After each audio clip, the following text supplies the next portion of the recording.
In the gilded world of New York's elite, some secrets are buried deeper than bank vaults.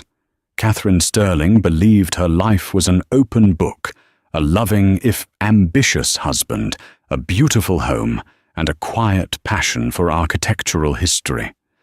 But when the woman sleeping with her husband shows up on her doorstep, not with an apology, but with a demand for the keys to her mansion, Catherine's world doesn't just crumble, it detonates. Little did they know, the unassuming wife they tried to discard was not a pawn in their game. She was the one who owned the entire board, holding a secret so monumental it could swallow them whole. The evening light, the color of aged honey, slanted through the tall arched windows of the Greenwich residence, casting long shadows across the polished oak floors. Catherine Sterling traced the rim of her wine glass, the crystal cool against her fingertips. From the outside, her life was a masterpiece of curated perfection.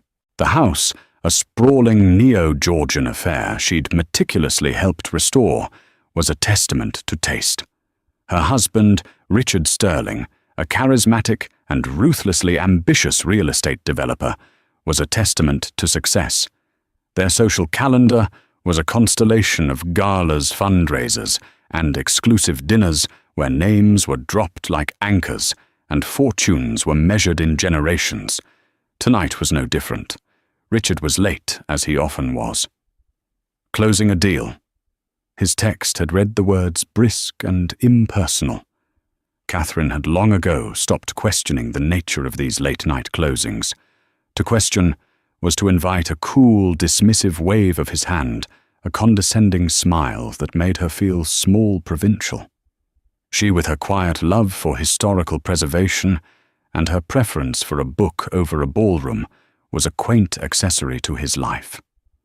A wife with a good, respectable family name, but to no real power, which was, she suspected, exactly how he liked it. She wandered into the grand library, her sanctuary. The walls were lined with books, not for show but for love. Her fingers brushed against the leather spines of first editions, the scent of old paper and ink, a comforting balm. It was here she did her work, consulting for historical societies, drafting preservation proposals, a small, fulfilling career that Richard benignly referred to as her hobby. Her phone buzzed again, this time, a notification from their joint credit card. She glanced at it, a familiar knot tightening in her stomach. A charge from Le Bijou, a notoriously exclusive jeweler on Madison Avenue. $28,000. It wasn't a birthday, not an anniversary. Richard rarely bought her jewelry anymore. He claimed her classic understated style was impossible to shop for. This was different. This was loud. This was for someone else. The knot in her stomach unfurled into a cold, creeping dread. It wasn't the first sign, merely the most blatant. There were the hushed phone calls he'd take on the terrace, the faint scent of a perfume that wasn't hers, clinging to his suit jackets. Something floral and aggressively expensive, like Chanel No. 5's crueler, more ambitious sister. There were the trips to check on the Aspen property that never appeared on his public itinerary. Catherine was not a fool, but she was an expert at self-deception, a skill honed over a decade of loving a man who saw her as a beautiful piece of furniture. She had built her life around him, sanding down her own edges to fit into the smooth, polished contours of his world. Her own family, the Blackwoods, were a distant memory, a source of quiet pain. Her father, Reginald Blackwood, a man who moved markets with a single phone call, had all but disowned her for marrying Richard. "He's a shallow vessel, Catherine," he'd warned her, his voice cold as a banker's heart. "He sees your name, not you." At the time, she had called it love. Now, in the silent, opulent library, she called it a cage. A particular property had become Richard's obsession of late Greyhaven. Perched on a cliff overlooking the Long Island Sound, It was a magnificent, Gilded-Age stone manor that had sat empty for years, tied up in the impenetrable legal knots of an eccentric reclusive owner. It was the crown jewel of the Gold Coast, and Richard wanted it more than anything. The history, the prestige. Owning Greyhaven isn't just buying a house, it's buying a legacy, he'd said just last week, pacing the length of their living room, his eyes gleaming with a predatory hunger. Whoever gets their hands on it will be king. He'd spent a fortune on lawyers trying to find a way in a loophole, a weakness in the ownership structure. He spoke of it as if it were his destiny, the final, unassailable symbol of his arrival. Catherine had listened a silent spectator to his ambition, never once mentioning that she had spent her childhood summers within its cold stone walls. Never once mentioning that Greyhaven was her ancestral home, the seat of the Blackwood family for over a century. It was a secret she kept locked away, a relic from a life she had been forced to leave behind. To Richard, she was Catherine Sterling née Prescott, having taken her mother's maiden name after the falling out with her father. The formidable Blackwood name, and all it represented, remained dormant. The purr of a car engine in the driveway finally announced his arrival. Catherine took a deep, steadying breath, schooling her features into a mask of serene composure. She would not confront him tonight. Not about the jewelry, not about the perfume. Confrontation required strength she wasn't sure she possessed. Richard entered, shrugging off his custom Tom Ford coat. He looked energized, triumphant. "You won't believe the day I've had."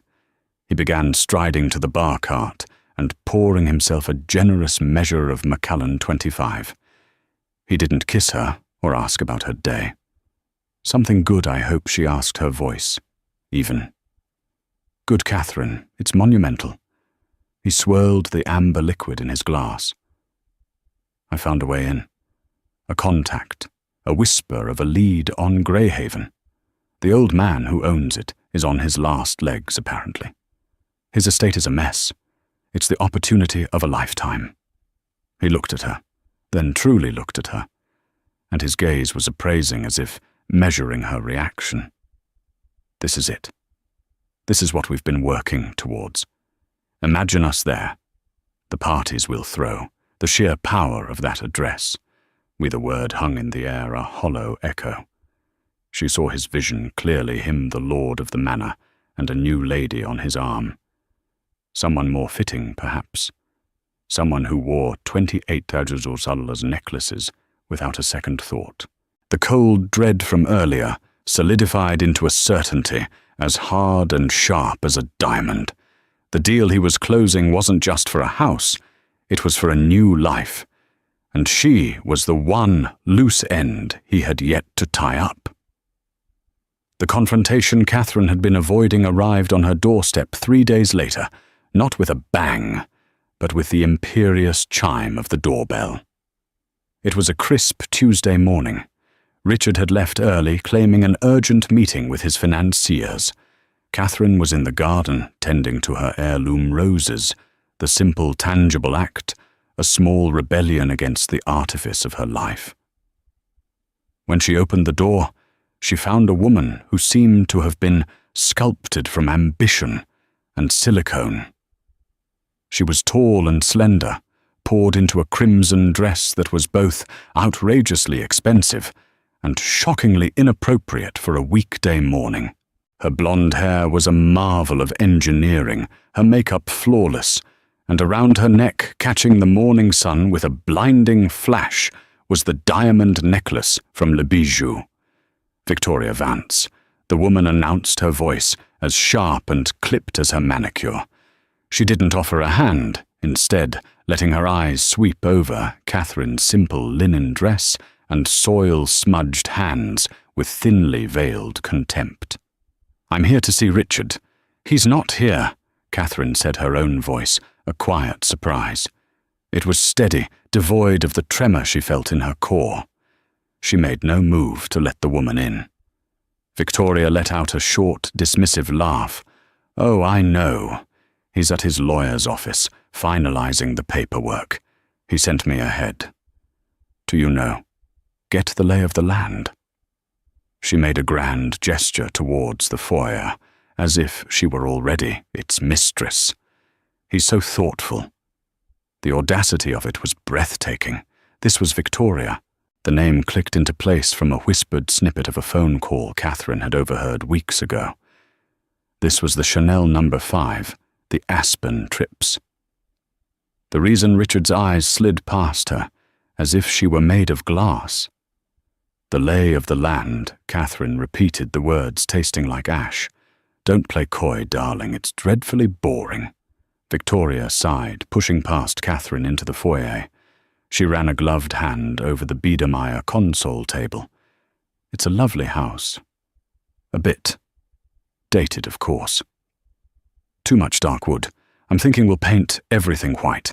A complete gut job, really." Richard agrees. A fresh start. Every word was a perfectly aimed dart, designed to wound to establish dominance. Victoria was a predator marking her new territory, and Catherine was the creature being driven out. The front door opened again, and this time it was Richard. He stopped short, a flicker of something annoyance, surprise, crossing his features before being replaced by a mask of weary resignation. He wasn't expecting Victoria to be so brazen so soon. "Victoria, what are you doing here?" he asked, his tone attempting authority, but failing. "You told me to come, Ricky," she cooed, gliding over to him and placing a possessive hand on his chest. "To start planning. I was just telling her." She flicked her eyes towards Catherine about our plans for a fresh start. Richard finally looked at his wife. There was no apology in his eyes, no shame, only impatience. The charade was over, and he was clearly relieved. "Catherine, we need to talk," he said, adopting the tone one might use with a difficult child.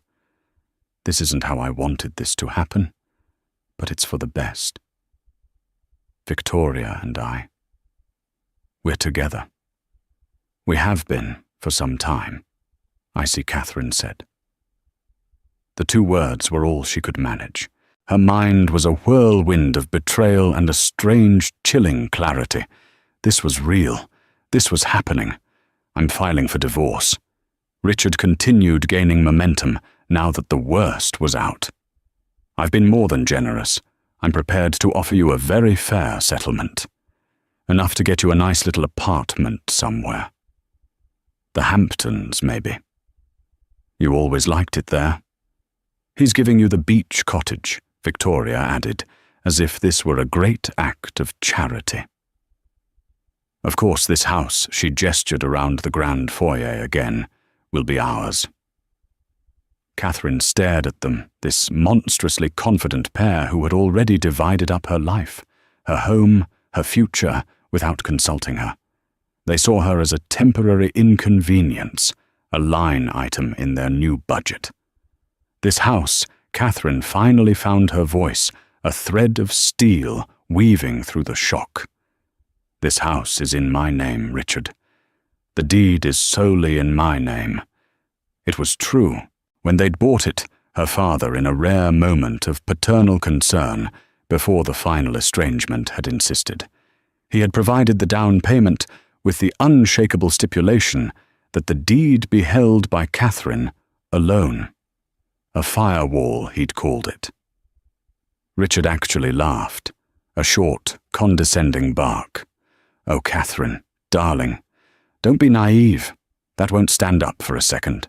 We've been married for 10 years. It's a marital asset. My lawyers will have that sorted by lunch. I paid the mortgage, I paid for the renovations. Every receipt, every check has my name on it.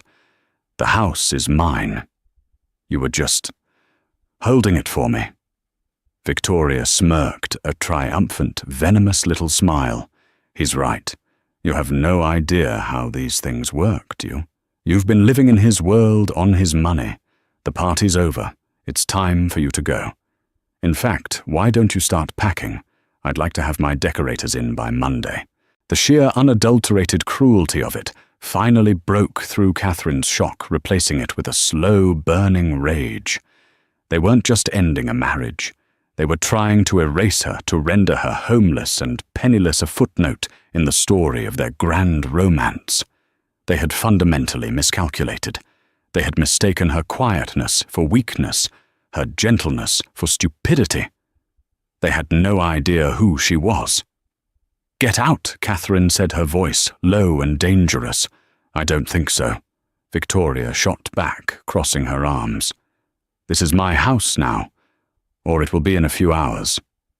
You are the one who is trespassing." "Catherine, be reasonable," Richard said, stepping forward. "Don't make this ugly. Just pack a bag. We'll have the rest of your things sent to you." "Don't force my hand." He reached out to touch her arm, a gesture of false sympathy that was meant to pacify and dismiss. Catherine flinched back as if from a hot iron. "Your hand," she said, the rage now a glacial calm. "You have no idea, Richard.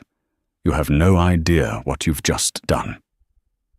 She turned and walked not to her bedroom to pack, but back to the library, her sanctuary, her command center. She closed the heavy oak doors behind her, the solid click echoing the final, irrevocable closing of a chapter in her life. She left them standing in the foyer, two smug conquerors in a castle they believed was already theirs. But the war had just begun, and they had brought a knife to a nuclear fight. The 2 days that followed were a blur of hollowed-out hours and suffocating silence.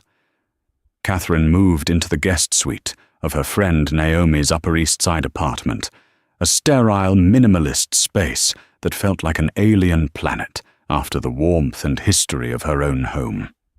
She had left with a single suitcase, refusing to give Richard and Victoria the satisfaction of seeing her scurry to pack up her life under their gloating eyes. Her phone was a relentless barrage of texts and calls from Richard, first cajoling, then demanding, and finally threatening legal action. She ignored them all, placing her phone on silent and letting the battery die. Naomi was a godsend, a fierce and loyal friend who plied her with tea, outrage, and practical advice. "You need a shark, Kath. The best divorce attorney in the city. We'll bleed him dry," she insisted, pacing her sun-drenched living room. But Catherine felt paralyzed adrift in a sea of shock. It wasn't just the betrayal, it was the chilling realization of how completely Richard had devalued her, how he had seen their entire marriage as a transaction he was now closing out at a profit. He truly believed he held all the cards. The house, the money, the power, it was all his in his mind. And he was right to a point. While the Greenwich house was in her name, he had funded their lifestyle. A court battle would be brutal, a war of financial attrition she was ill-equipped to fight. On the third morning, a courier arrived. He wasn't from Richard's law firm as she'd expected, but from a name she hadn't seen in over a decade, Blackwood Finch and Associates. The envelope was heavy-made of thick, creamy cardstock, with the august, imposing name embossed in stark black lettering. Her breath caught in her throat. Blackwood Finch and Associates was her father's law firm, the firm that had handled his corporate takeovers, his trusts, his entire empire. With trembling hands, she broke the wax seal. The letter inside was brief and formal.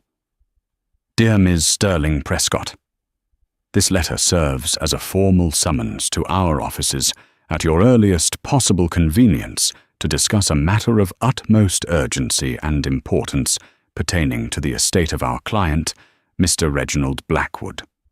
It is imperative that you attend in person. Sincerely, Bartholomew Finch, Senior Partner, Reginald Blackwood, her father."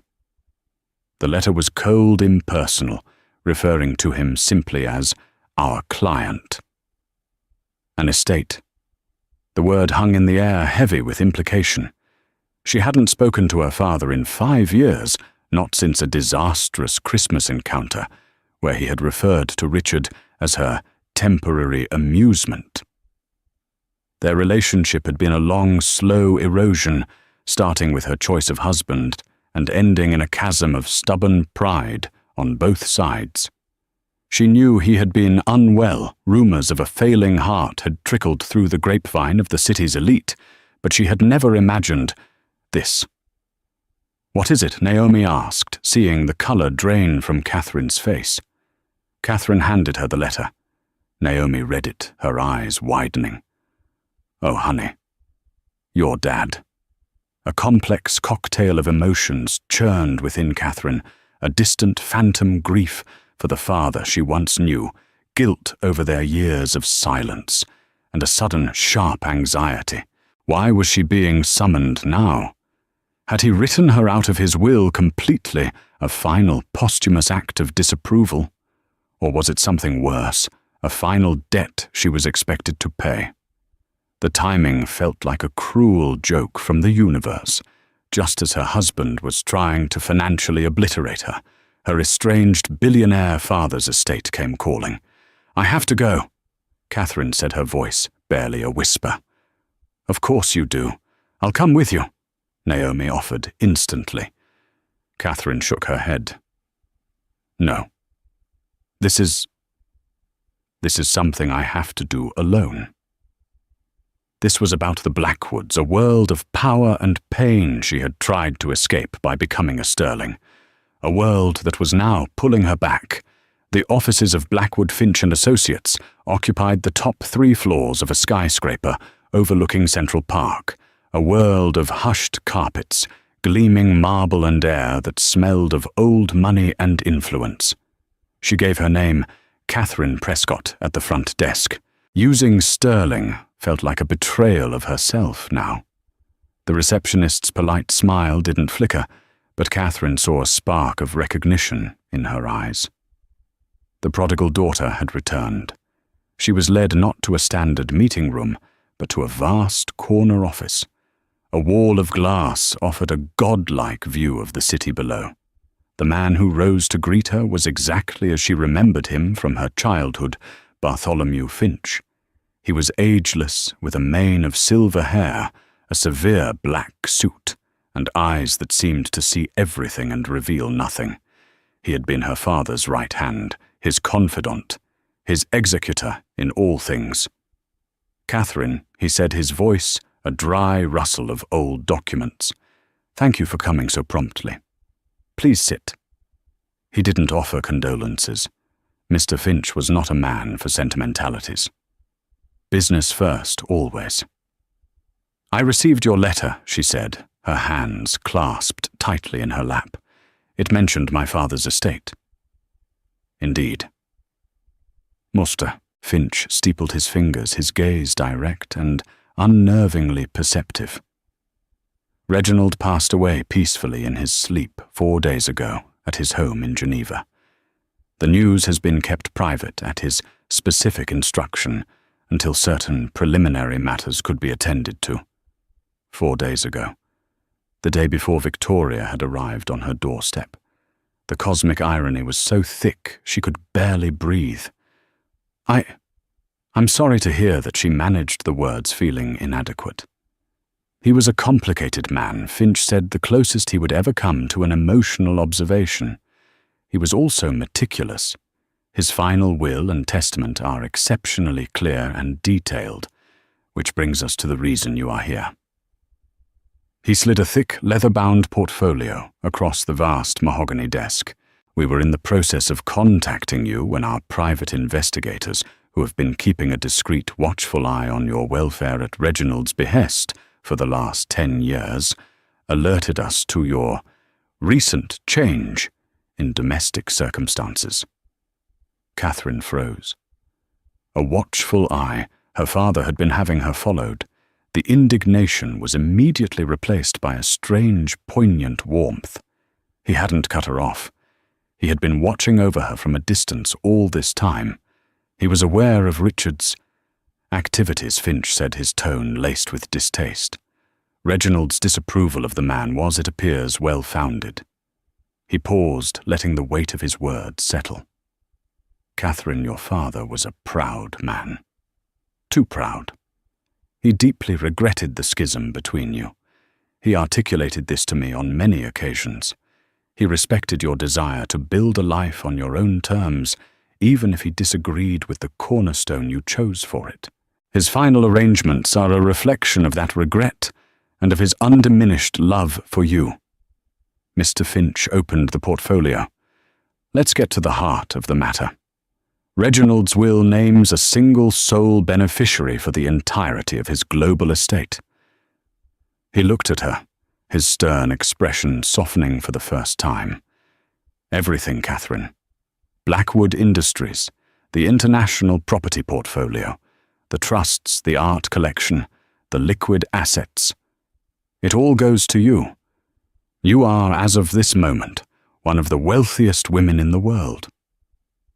The room seemed to tilt. The sounds of the city outside faded to a dull roar. Wealthiest women in the world? The phrase was so absurd, so disconnected from the woman who had been wondering how she would afford a lawyer just that morning, that she almost laughed. "But I thought he was angry," Finch finished for her. "But you were his only child, his legacy. He never wavered on that. The will is ironclad." He then pulled out a single separate document. It was a property deed, crisp and official, and this pertains to a matter of more immediate concern. Reginald reacquired this property through a proxy company 6 years ago. He was waiting for the right moment. The deed was officially transferred into your name, and your name alone, this morning. A small welcome-home gift, you might say. He turned the document around for her to read. At the top, in elegant, archaic script, were the words, "Deed of Ownership. Property Greyhaven Manor, Long Island, New York. Greyhaven." The house Richard was obsessed with. The symbol of the power he craved. The legacy he was trying to buy. It was hers. It had been hers all along. A slow smile spread across Catherine's face. It wasn't a smile of glee or avarice. It was a smile of pure, unadulterated power. The game had just changed. The board had been flipped, and she was no longer a pawn. She was the queen. Word of Reginald Blackwood's death broke the next morning, not as a quiet obituary, but as a thunderclap across the financial world.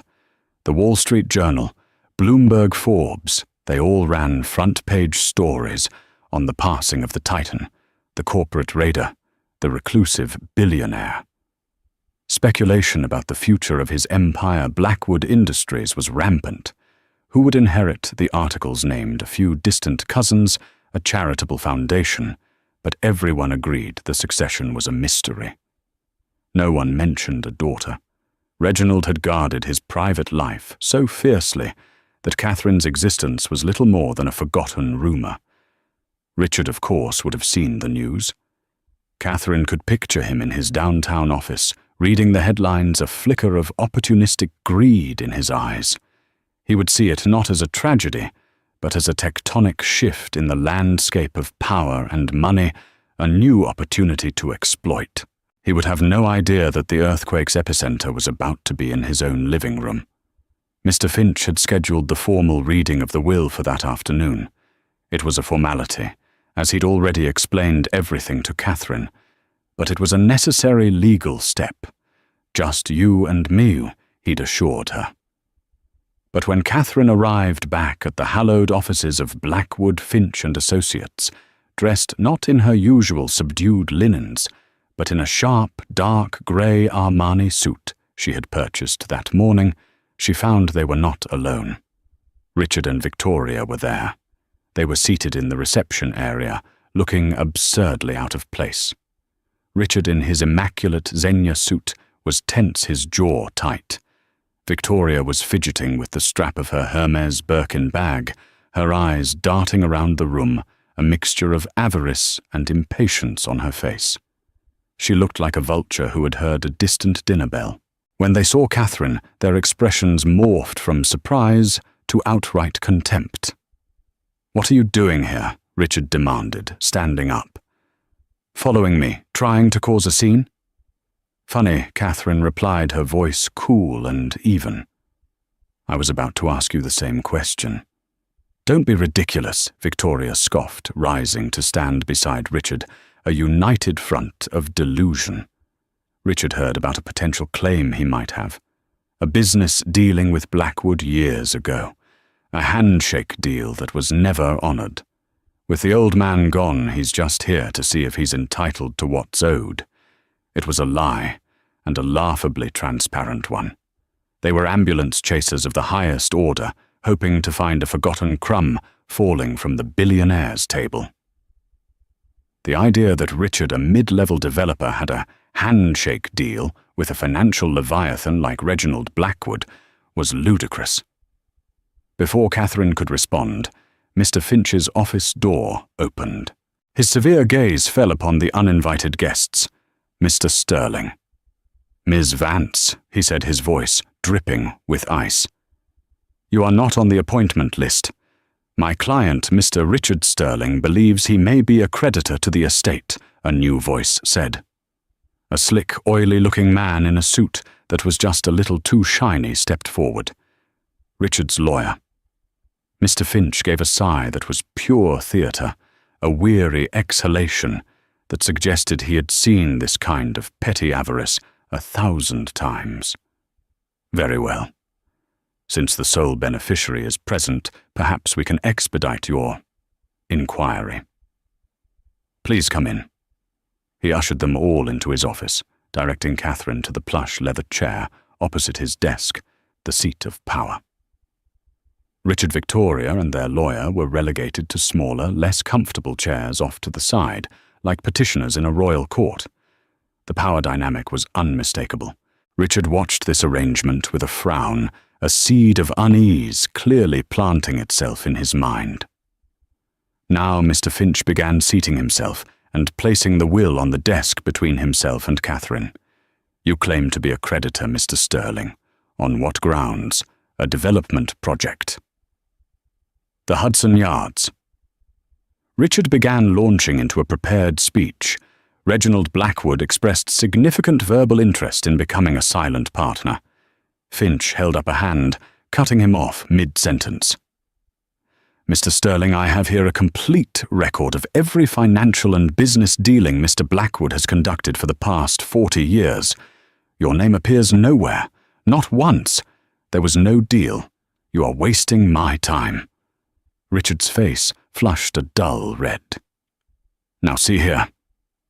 "No, you see," Finch said, his voice turning to granite. "You are here under false pretenses. You are here because you smelled money.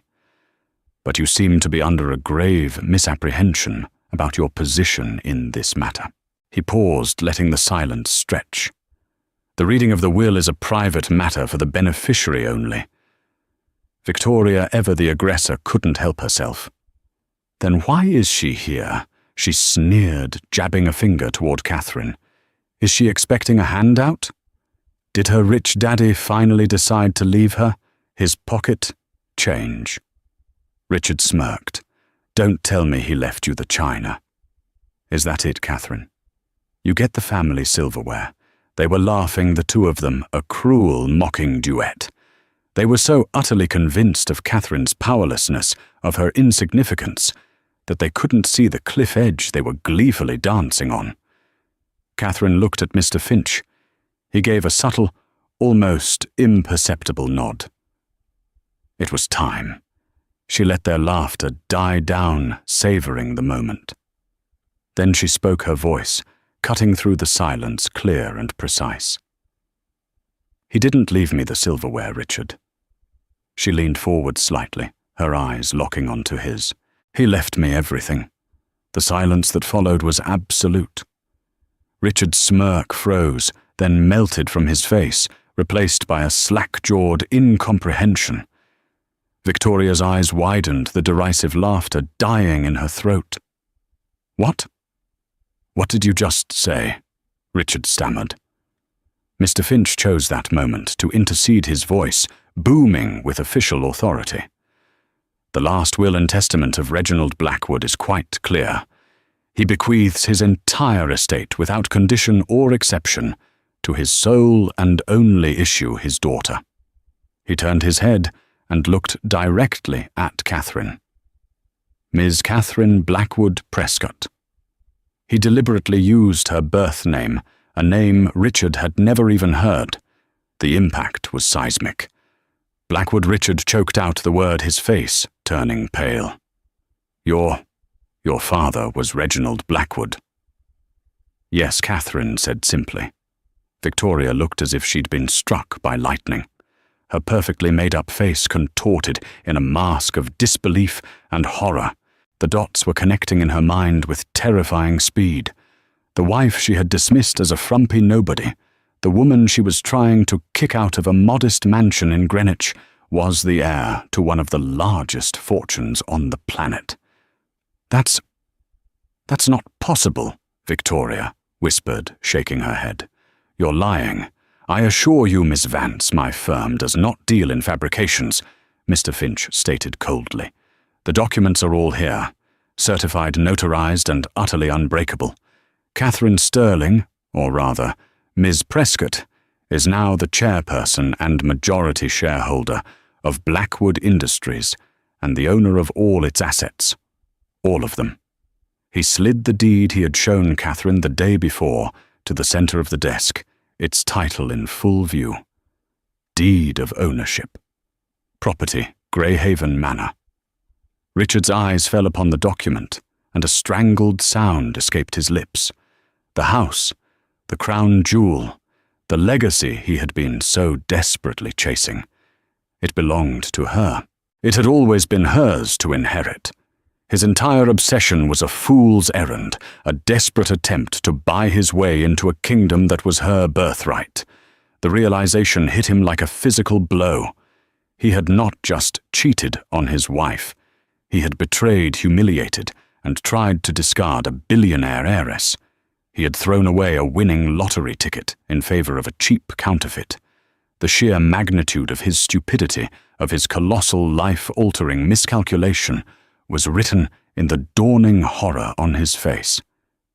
He looked from the deed to Catherine, and for the first time he saw her not as his quaint, docile wife, but as the most powerful person he had ever met. And he had just declared war on her. The drive out to Long Island was different this time. Catherine wasn't a passenger in Richard's ostentatious Mercedes, listening to him pontificate about market trends. She was in the back of a black, discreetly armored Bentley, provided by Mr. Finch, a silent bodyguard in the front seat. The world outside the tinted windows looked the same, but her relationship to it had been fundamentally altered. She was no longer observing it. She was a force that could act upon it. As they turned onto the long, winding private road leading to Greyhaven, a knot of familiar anxiety tightened in her stomach. This wasn't just a property. It was a mausoleum of memories. Summers spent exploring its dusty corridors, arguments with her father in the cavernous study, the ghost of her mother's laughter in the rose garden. She had fled this place to build a simpler life, and now she was returning as its queen, a role she never wanted, but would now have to embrace. Her quiet reflection was shattered as they rounded the final bend. There in front of the magnificent wrought-iron gates of Greyhaven was Richard's Mercedes, and parked behind it a garish, bright yellow moving van. On the lawn, directing two burly movers who were struggling with a ridiculously ornate gold-leafed sofa, was Victoria Vance. She was dressed in white linen pants and a silk blouse, pointing and gesturing as if she were directing a military invasion. Richard was standing by the massive oak front doors, arguing with a locksmith who was in the process of drilling out the main lock. They were moving in. The sheer, unmitigated gall of it sent a surge of white-hot fury through Catherine. Even after the revelation in Finch's office, even after knowing who she was, they were still proceeding with their pathetic little coup, trying to establish squatters' rights in her ancestral home. "Stop the car," Catherine said, her voice dangerously calm. The bodyguard glanced in the rearview mirror. "Ma'am, perhaps we should let security handle this." "No," she said, her eyes fixed on the scene. "I will handle this." She stepped out of the Bentley, the gravel crunching under her heels. The movers paused, staring. The locksmith stopped drilling. Richard and Victoria turned, and their jaws collectively dropped for the second time in 24 hours. "Catherine," Richard exclaimed, his voice a mixture of panic and bluster. "What in God's name are you doing here? This is a private property." "Indeed it is," Catherine said, walking towards him with a steady, unhurried pace. "It's my private property, and you are trespassing." Victoria, recovering her composure with a sneer, stepped forward. "Don't be ridiculous. Richard's lawyers are all over this. They found a loophole in the title, some old easement clause. We have every right to be here. This house has been abandoned for years. The only thing that has been abandoned, Victoria, is your grasp on reality," Catherine said coolly. She turned her attention to the flustered locksmith. "You can stop what you're doing. You're being paid to illegally break into my home. I suggest you pack up your tools and leave before I have you charged with breaking and entering." The man looked from Catherine's steely gaze to Richard's sputtering face and wisely began packing his toolkit. "You can't do this," Richard yelled, his desperation mounting. "I have millions tied up in this. I've made promises. My reputation is on the line." "Your reputation?" Catherine let out a short, sharp laugh, devoid of any humor. "Richard, you are the punchline to a joke you don't even understand yet. You tried to throw me out of my own house in Greenwich to move your mistress in. Now you are trying to break into my family's estate to do the same thing. The pattern is as pathetic as it is predictable." Just then, a second and third black car, identical to Catherine's, pulled up the driveway. Mr. Finch emerged from the first, holding a leather portfolio.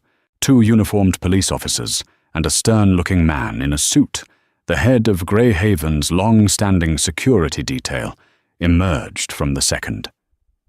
Victoria's face went pale. "Mr. Sterling, Miss Vance." Mr. Finch announced, his voice echoing across the manicured lawn. "The owner of this property, Ms. Catherine Prescott, has filed a formal complaint of trespassing against you." He opened the portfolio and produced the original deed, its paper thick with age and authority. "This is the deed to Greyhaven, held by the Blackwood family since 1898.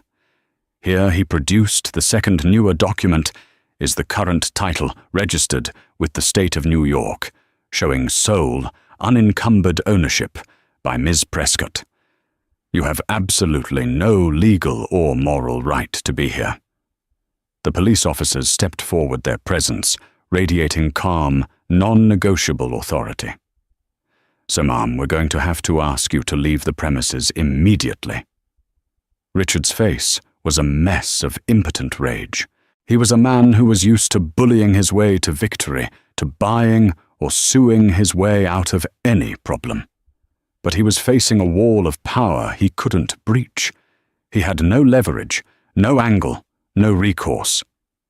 Victoria, however, made one last desperate play. She turned to Catherine, her voice suddenly pleading saccharine. "Catherine, please, let's not be hasty. Richard and we made a mistake, a terrible mistake. But you and he had a life together. 10 years. Doesn't that count for anything? You can't just throw him out with nothing."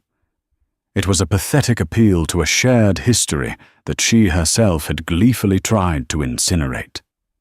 Catherine looked at the woman who had just days ago told her to pack her bags and get out of her own home.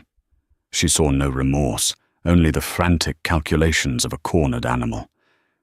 "The 10 years we had Victoria are precisely why I am doing this." Catherine said, her voice as cold and hard as the stone of the manor behind her. Now get off my property, both of you." She turned to the movers who were still standing by their truck, gawking at the drama. "As for that," she pointed at the garish gold sofa, "put it back on the truck. If any of your belongings are left on my land in the next 10 minutes, I will consider it abandoned refuse and have it disposed of." Defeated, humiliated, and utterly routed, Richard and Victoria had no choice but to retreat. Under the watchful eyes of the police, they scurried back to Richard's Mercedes. The movers hastily reloaded the furniture. The entire pathetic invasion was over in minutes. As their car sped away down the driveway, kicking up dust and defeat, Mr. Finch handed Catherine a single ornate, heavy brass key. "Welcome home, Miss Prescott," he said. Catherine took the key. It felt warm in her hand, a conduit to the past and the future. She walked up the stone steps, inserted it into the lock the man had failed to drill, and turned. The heavy door swung open with a soft, sighing groan, releasing the scent of beeswax, old wood, and thyme. She stepped across the threshold, not as a visitor, not as a memory, but as the mistress of Greyhaven. The sunlight streamed in behind her, illuminating the dust motes, dancing in the grand hall. This wasn't just a house, it was her fortress. It was her inheritance. It was her throne. And she had just defended her kingdom. The downfall of Richard Sterling was not a sudden spectacular explosion, but a slow, systemic collapse, orchestrated with the precision of a controlled demolition. While Catherine was reacquainting herself with the echoing halls of Greyhaven, Mr. Finch and the formidable legal team of Blackwood Industries were quietly and efficiently dismantling her husband's life. The first blow was financial. News of the divorce, coupled with the revelation of Catherine's identity, spread through the insular world of New York finance like wildfire. Richard had built his company, Sterling Properties, on a mountain of debt leveraged against the illusion of his own success, and his wife's good name, even the modest Prescott name, carried a certain old-world cachet. Now the banks and investors who had once courted him saw him for what he was, a man who had monumentally fumbled a connection to one of the world's largest fortunes. He was no longer a savvy player. He was a fool. His lines of credit were frozen overnight. His primary backers, a powerful investment consortium, pulled their funding from his flagship skyscraper project, citing a crisis of confidence in leadership. The project, his monument to himself, stalled a half-finished steel skeleton against the skyline, a testament to his hubris. The calls he made to powerful friends went unreturned. He had been excommunicated from the club. Victoria Vance found her own social standing evaporated. The women who had once envied her now pitied and scorned her. She was no longer the clever siren who had ensnared a wealthy developer. She was the idiot who had attached herself to a sinking ship, the mistress who had tried to usurp a billionaire. Invitations dried up. Her calls to gossip columnists, hoping to spin the story, were met with cold indifference. Her 15 minutes of infamy were over. Without Richard's endless stream of money, her lavish lifestyle came to a screeching halt. The lease on her designer-furnished penthouse was terminated. Her black Amex was declined at Bergdorf's. Within a week, she and Richard were holed up in a suite at the Pierre Hotel that he could no longer afford, the walls closing in on them as their world shrank. The recriminations began bitter and vicious. "This is your fault," Richard snarled at her one evening, pacing the suite like a caged animal. "You were too aggressive. You had to go to the house. You had to force the issue. If you'd just waited, I could have handled it. I could have negotiated." "My fault!" Victoria shrieked, her voice shrill with panic. "You're the one who was married to a secret billionaire for 10 years and was too stupid to realize it. You told me she was nobody. You told me she had nothing. I hitched my wagon to a star, and it turned out to be a flaming piece of garbage falling from the sky. They tore into each other. their great love revealed as nothing more than a shared business venture that had gone bankrupt. Meanwhile, at Greyhaven, Catherine was undergoing her own transformation. She spent the first few days simply walking the grounds, relearning the geography of her past. She found the hidden garden where her mother grew roses, and the dusty attic where she'd hidden as a child. The house was not a monument to her father's power, but a repository of a life she'd forgotten. But she did not dwell in the past. Under Mr. Finch's tutelage, she began a rapid, intensive education in the workings of her inheritance. Every morning, executives from Blackwood Industries would arrive at Greyhaven not as supplicants, but as teachers. They walked her through quarterly reports, global asset allocations, and philanthropic strategies. They discovered that the quiet, bookish woman had a mind like a steel trap. Her experience in architectural preservation had given her a meticulous eye for detail and a deep understanding of structural integrity, both in buildings and in business. She was a natural. Her father's instincts were her own.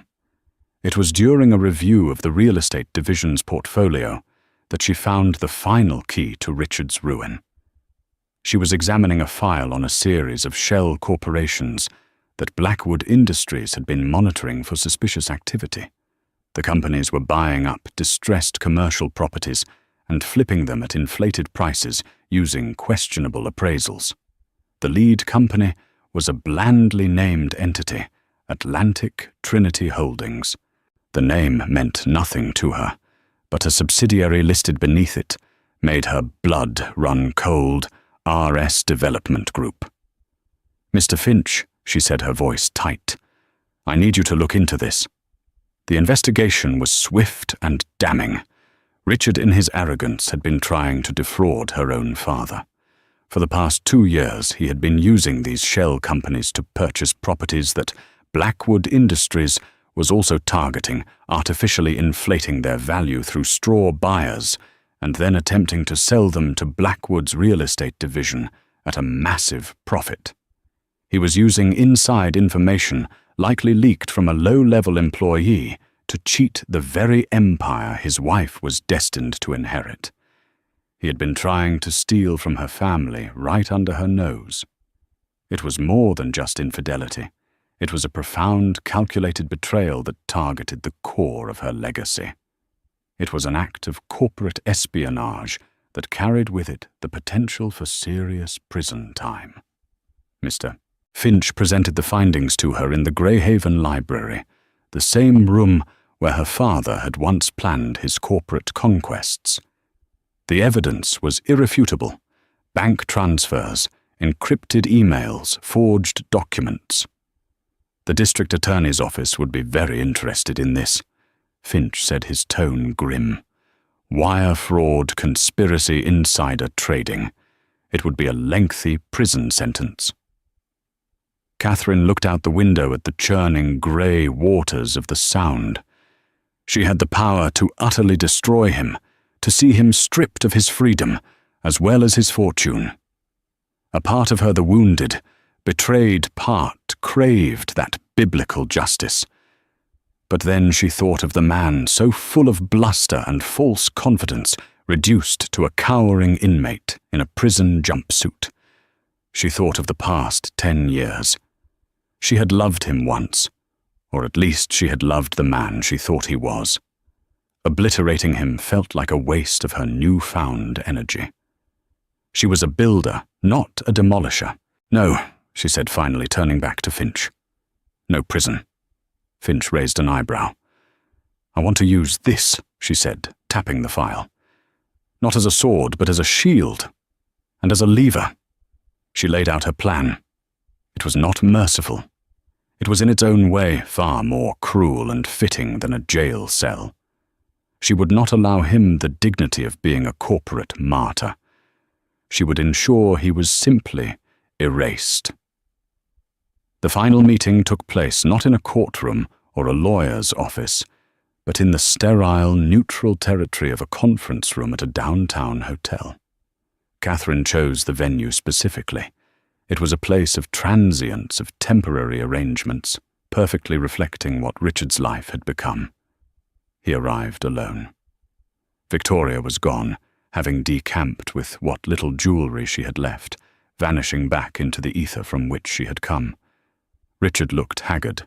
His expensive suit hung on him. His face was gaunt, and the confident swagger had been replaced by the haunted shuffle of a defeated man. He looked 10 years older. Catherine was already seated at the head of the long table, flanked by Mr. Finch. She looked serene, powerful at home in her own skin. She was no longer the quiet wife. She was the CEO of Blackwood Industries. "Richard," she said, her tone neutral, devoid of anger or pity. "Thank you for coming. My lawyer said I had to," he muttered, not meeting her eyes. He slumped into a chair at the far end of the table. "We are here to finalize the terms of the divorce," Catherine began. Normally this would be a complex process of dividing assets. However, in our case, it's going to be quite simple. Mr. Finch slid a single piece of paper across the table towards Richard and his lawyer. It was a settlement agreement. "You will cede any and all claims to any property asset or account we shared during our marriage," Catherine stated. "This includes the Greenwich House, all art vehicles, and financial accounts. You will walk away with the clothes on your back, and nothing else." Richard's lawyer spluttered. "That's preposterous. Marital assets are to be divided equitably. Mr. Sterling funded their entire lifestyle for a decade. We will fight this in court for years." "No, you won't," Catherine said calmly. Mr. Finch then slid a second much thicker file across the table. It was the file on Atlantic Trinity Holdings. "We suggest you review this before you decide on your legal strategy," Finch said dryly. "It contains detailed evidence of a multi-year conspiracy to defraud Blackwood Industries, wire fraud specifically, a federal offense with a mandatory minimum sentence of 10 years in prison. We have already prepared a copy for the U.S. Attorney's Office." Richard opened the file. As he read, the last vestiges of color drained from his face. He saw the emails, the bank records, the whole sordid scheme laid bare. He saw not just ruin, but a cage. "You did this," he whispered, finally looking at Catherine. His expression wasn't angry, but awed, terrified. He finally understood. He hadn't married a quiet mouse. He had married a dragon. "You did this to yourself, Richard," she replied. "This is the consequence of your choices. You have two options. You can sign the divorce settlement, agree to my terms, and this file remains in this room. You will be left with nothing but your freedom and your debts. Or you can refuse, and Mr. Finch will make a phone call as we leave. The choice is yours. There was no choice. It was checkmate." With a trembling hand, Richard Sterling signed away his marriage, his home, and the last decade of his life. He left the room a ghost, a man erased from the world of wealth and power he had so desperately coveted. Catherine didn't watch him go. She was already looking forward. In the months that followed, she came into her own. She proved to be a brilliant and innovative leader at Blackwood Industries, pivoting the company towards sustainable development and historical preservation projects, merging her father's business acumen with her own passions. She was respected not just for her name, but for her vision. She made Greyhaven her home. She didn't gut it as Victoria had planned. Instead, she restored it, honoring its history while infusing it with new life. She filled the silent halls with music, with friends like Naomi, and with the bustling energy of her new life. The library became her true office, the place where she managed her empire, surrounded by the books she loved. One cool autumn evening, she stood on the grand stone terrace overlooking the Long Island Sound, a place where she had once felt like a child trapped in her father's world. The wind was crisp. The sea was a dark, churning expanse of possibility. She was not Catherine Sterling, the developer's wife, nor was she just Catherine Prescott, the dutiful daughter. She was simply Catherine. She had been stripped of everything she thought defined her, only to discover that her foundation was not built on a marriage or a house, but on a strength she never knew she possessed. The mansion was hers, the fortune was hers, but the victory she realized was in reclaiming herself. This story is a powerful reminder that the quietest people often have the deepest reserves of strength. Catherine's journey wasn't just about inheriting a fortune. It was about inheriting her own power and rewriting a narrative that others had tried to impose on her. She turned betrayal into a catalyst for transformation, proving that a person's true worth is never defined by their partner, but by their own character and resilience. What did you think of Catherine's ultimate revenge? Was it more satisfying than seeing Richard behind bars? Let us know your thoughts in the comments below. If you were moved by this incredible story of justice and empowerment, please give this video a thumbs up. Share it with someone who needs to hear it. And don't forget to subscribe to our channel for more real-life stories that will leave you breathless. Click that notification bell so you never miss an update. Have you ever wondered what happens when the lines between love and lies blur beyond recognition? What does a man do when he thinks he's finally grabbed the life of luxury he's always craved? He takes his beautiful young mistress to a secluded, multi-million-dollar mountain villa to celebrate his triumph. But he makes one fatal mistake. He doesn't realize the quiet, pregnant wife he left at home, the woman he dismissed as simple and unambitious, is the one who holds the keys to his gilded cage. He thought the villa was his playground for the weekend. He's about to find out it's her empire, and he just trespassed. Stay tuned for a story of betrayal, so deep, and revenge so complete it will leave you breathless. The scent of roasting chicken and rosemary usually filled their modest Chicago brownstone with a sense of warmth, a feeling Clara Beaumont cherished.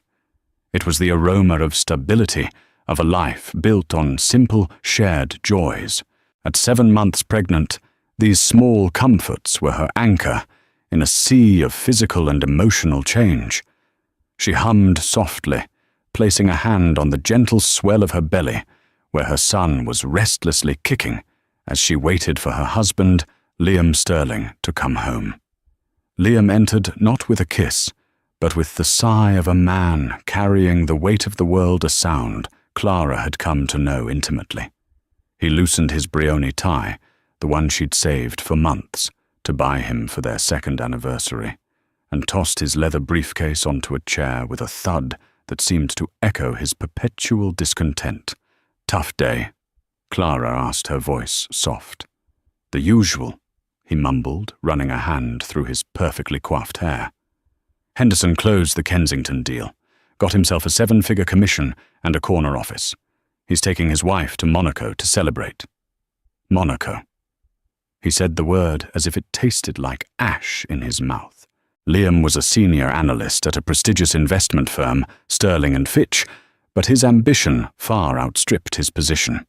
He was handsome, charming, and possessed a relentless hunger for more. It was a quality Clara had once mistaken for drive, but now in the quiet moments of their life together, it felt more like a corrosive acid eating away at their happiness. He saw their comfortable life not as a blessing, but as a beautifully decorated prison cell. "That's wonderful for him," Clara said, trying to steer the conversation to a happier place. "But we have our own celebration. I made your favorite roast chicken with lemon and herbs." He glanced at the table, his eyes sweeping over the carefully set plates and flickering candles. A flicker of something, was it? Pity contempt crossed his face before he masked it with a tired smile. "Looks great, honey." "Really?" Dinner was a study in contrasts.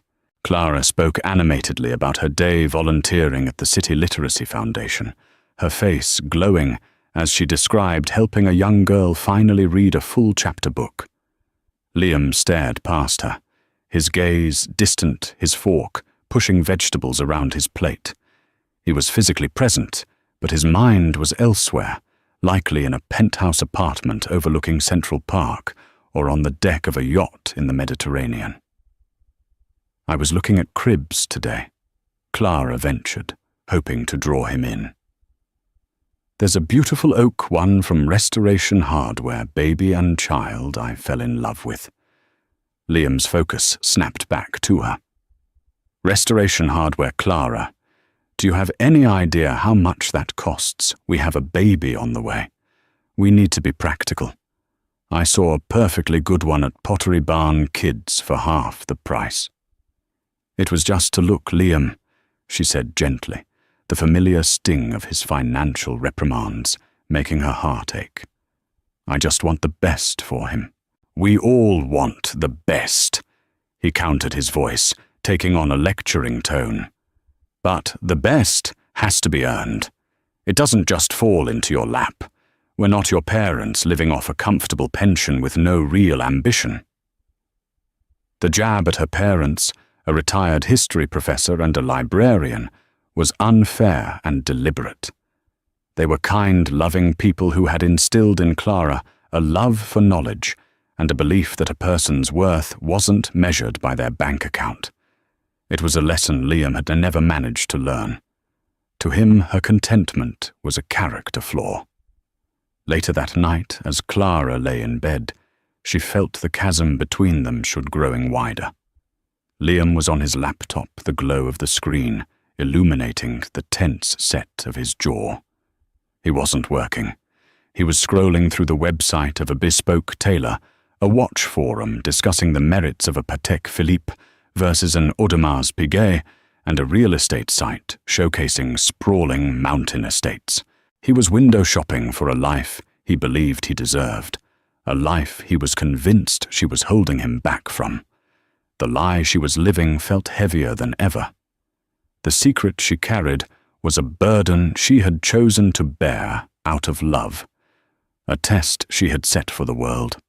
Her grandfather, the legendary industrialist Arthur Beaumont, had been a titan of industry, a man who built an empire from nothing. He had also been a man who saw how wealth could corrupt, how it could poison relationships and attract parasites. Before he passed, he had made her promise to live a normal life for a time, to find a partner who would love Clara Beaumont, the book-loving philanthropist, not Clara Beaumont, the sole heiress to a multi-billion-dollar fortune. She had met Liam at a charity gala she'd attended anonymously. He was charming, intelligent, and seemed utterly captivated by her. He loved her stories about her work, her passion for literature, and her dreams of a simple family. Or so she had thought. Now, 2 years into their marriage, and with their first child on the way, she saw the truth. He didn't love her for who she was. He resented her for what she wasn't, a gateway to the elite world he so desperately wanted to join. Her simple life wasn't a charming quirk to him. It was a roadblock. A week later, Liam came home with an uncharacteristic spring in his step. He kissed her a real kiss this time and presented her with a small bouquet of grocery store carnations. "What's this for?" she asked, a cautious hope fluttering in her chest. "I have incredible news," he announced, his eyes shining with an almost manic energy. "The firm is sending me on a leadership retreat this weekend. It's a huge opportunity. Only the top performers were chosen. It's at this exclusive resort up in the mountains, the Eyrie on Silver Lake. Very high-end. It's the kind of place where big deals are made." Clara's blood ran cold. The Eyrie on Silver Lake.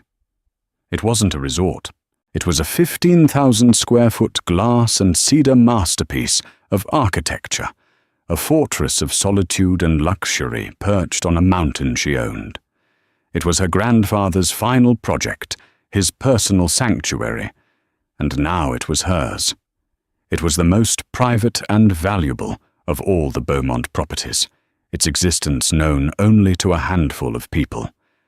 There was no corporate retreat. There were no top performers. There was only a lie. She felt the baby kick a sharp, insistent reminder of the life growing inside her, the life she had to protect. She looked at her husband, at his handsome, beaming face, a mask of ambition and deceit, and she forced a smile. "That's amazing, Liam," she said, her voice betraying none of the glacial dread icing over her heart. "I'm so proud of you." The moment the front door closed behind Liam on Friday morning, the facade of the supportive wife crumbled, leaving behind a woman of cold, calculating clarity. The hurt was a physical thing, a crushing weight on her chest, but it was overshadowed by a burgeoning, unfamiliar rage. This wasn't just about infidelity. This was a violation of a sacred space, a desecration of her family's legacy for a tawdry affair. Liam had packed his finest suit, a new bottle of expensive cologne, and a pair of Italian leather shoes he'd hidden in the back of his closet. He hadn't packed his laptop or any work binders. He had packed for a weekend of seduction, not a corporate seminar. The lie was as transparent as the floor-to-ceiling windows of her mountain home. Clara moved with a purpose she hadn't felt in years. She bypassed their shared laptop and went to her personal tablet, a device Liam dismissed as her little toy for reading books. With a few taps, she accessed the Beaumont Holdings mainframe, a secure network that managed the vast and intricate empire her grandfather had built. Her identity confirmed through a multi-layered biometric scan granted her access to everything from stock portfolios and international real estate holdings to the security feeds of every property she owned. Her fingers flew across the screen. First, she checked the recent charges on the joint credit card Liam used for his business expenses. He was usually meticulous, but in his excitement, he had grown sloppy. There it was, a $3,000 charge from 2 days prior at La Perla, the luxury lingerie boutique. Another charge for an exorbitant dinner for two at Alinea, a restaurant he'd always claimed was pretentiously overpriced. The timeline was damning. He had been wining, dining, and clothing his mistress in preparation for their weekend getaway. Her next search was more personal. She pulled up the employee roster for Sterling and Fitch. She scrolled through the faces, a grim parade of ambitious young men and women. Then she saw her, Jessica Vance, a junior marketing associate, young, beautiful, in a sharp, predatory way, with a biography that mentioned her love of skiing, sailing, and the finer things in life. A quick encrypted cross-reference of personnel files showed Jessica had also requested Friday and Monday off for personal reasons. The pieces clicked into place with sickening precision. The final step was the hardest. With a deep breath, Clara navigated to the live security network for the Eyrie on Silver Lake. Her grandfather had installed the system himself. It was discreet, state-of-the-art, and accessible only by her and one other person, her longtime family attorney and estate manager, Mr. Abernathy. She tapped the icon, and a dozen camera angles populated the screen. Exterior shots showed the pristine, snow-dusted landscape, the heated infinity pool steaming gently in the crisp mountain air. Then she selected the interior feed for the great room. The image that resolved on her screen sent a tremor through her body. There, standing in the middle of her grandfather's living room, was Liam. He was laughing, a bottle of champagne in his hand, a 1996 Salon Le Mesnil, from her private cellar, a bottle worth more than their car. And next to him, her fingers tracing the spine of a rare first-edition book on the shelf, was Jessica Vance. She was wearing a silk robe that Clara knew for a fact was not hers. They were touching everything, their presence a stain on the carefully curated space. Liam was gesturing expansively, as if he were the lord of the manor. Clara watched her breath catching in her throat as he led Jessica to the massive panoramic window. He pointed out at the lake below his posture, radiating a smug proprietary pride. He was playing the role of the powerful man he so desperately wanted to be, using Clara's legacy as his stage and her assets as his props. The betrayal was so profound, so audacious, it almost defied comprehension. He hadn't just cheated on her. He had stolen from her. He was using her heritage, the very thing she had hidden, to protect their love, as the currency to buy the affection of another woman. Tears pricked at her eyes, hot and sharp, but she blinked them away. This was not the time for grief. Grief could come later. This was the time for action. She took a screenshot of the security feed, the image of Liam and Jessica toasting with her priceless champagne, and saved it to a secure file. Evidence. She then placed a call. The phone was answered on the first ring. "Mr. Abernathy," she said, her voice low and steady, devoid of the emotion churning within her. "Clara." His voice was warm, a familiar comfort for as long as she could remember. "Is everything all right? Is it the baby?" "The baby is fine, William. I, however, am not. I have a situation, a security breach at the Eyrie." There was a pause on the other end. Mr. Abernathy, a man of impeccable discretion and razor-sharp intellect, understood the gravity of her tone immediately. The Eyrie was more than just a house. "A breach. The silent alarms haven't been triggered. The perimeter is secure," he said, his voice instantly shifting from paternal to professional. "The breach is on the inside," Clara explained coolly. "My husband, Liam Sterling, has gained unauthorized access to the property. He has a guest with him, a woman named Jessica Vance." Another pause, longer this time. She could almost hear the gears turning in his brilliant legal mind as he processed the implications. "Clara, I am so profoundly sorry," he finally said, his voice laced with genuine sorrow for her personal pain. "Thank you, William," she replied, her own voice hardening.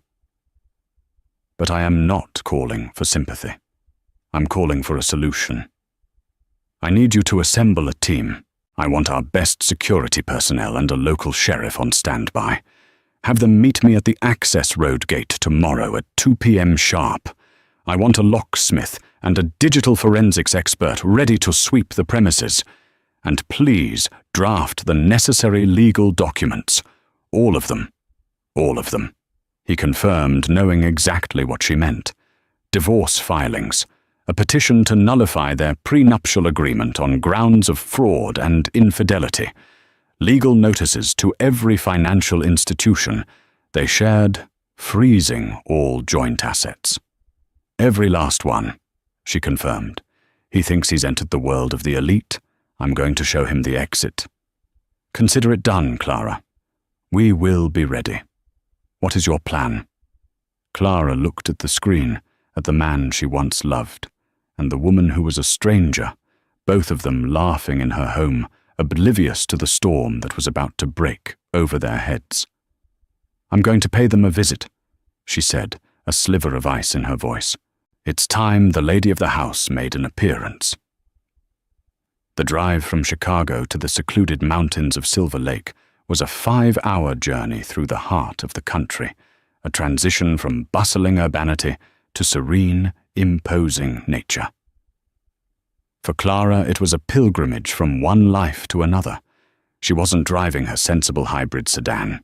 At her request, Mr. Abernathy had a car delivered from her private collection an hour after her call, a slate-grey Aston Martin DB11, a vehicle of understated power and elegance. Liam didn't even know it existed. Driving it now felt like slipping back into a skin she had shed for love, a skin she now needed for war. The car devoured the highway, miles with a low predatory growl. Inside the silent leather-clad cabin, Clara was an island of calm in a swirling vortex of memory and resolve. She thought of her grandfather, Arthur, and his gravelly voice echoing his most frequent warning. Money doesn't change who you are, Clara Bell. It just makes you more of it. A good man becomes a philanthropist. A greedy man becomes a monster. Liam, it seemed, was starving, and he had just walked into a banquet. She had loved him so completely. She had believed in the future they were building, a future centered on family love and shared values, not stock options and luxury brands. She had willingly placed herself in a gilded cage of her own making, hiding her immense resources, all to give their love a chance to be real. And for what? So he could use the very keys to that cage to entertain his mistress? The irony was so bitter, it tasted like poison. As the cityscape gave way to rolling farmlands, and then to the foothills of the mountains, her phone buzzed. It was a text from Liam. "Hey, honey, this retreat is intense. Back-to-back sessions. Barely have a minute to breathe. Hope you and the little guy are doing okay. Love you." The casual cruelty of the lie was breathtaking. She imagined him typing it with one hand, a glass of her champagne in the other, Jessica laughing beside him. She typed back a simple, placid reply. "We're fine. Take care. And learn lots. Love you too." The words felt like shards of glass in her mouth. Every "love you" he had ever uttered now seemed like a calculated move in a long con. Was any of it real? Had he ever looked at her, the real her, and felt anything other than the chafing disappointment of a prospector who thought he'd struck gold, but only found pyrite?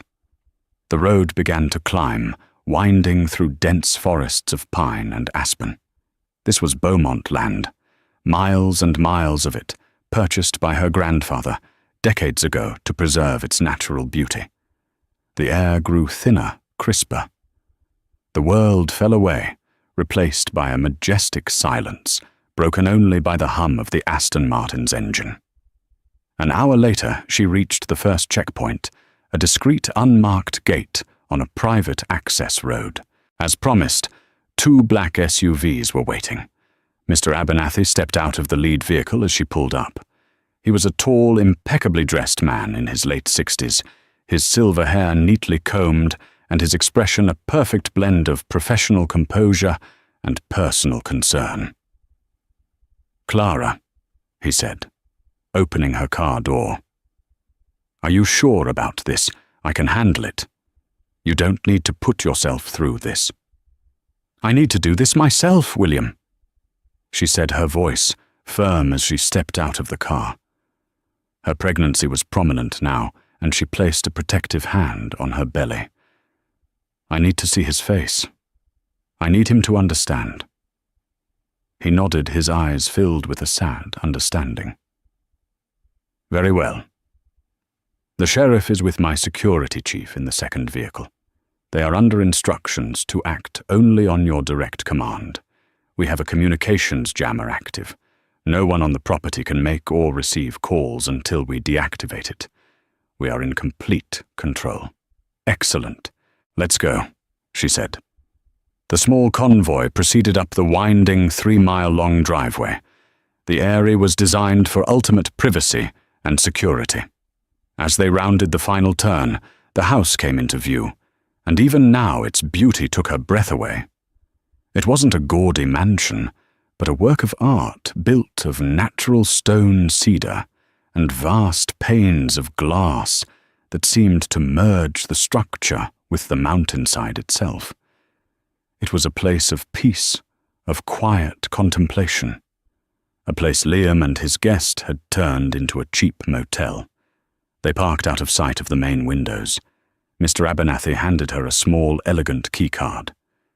"This will override the lock Liam used," he said softly. "The house is yours again." Clara took the card.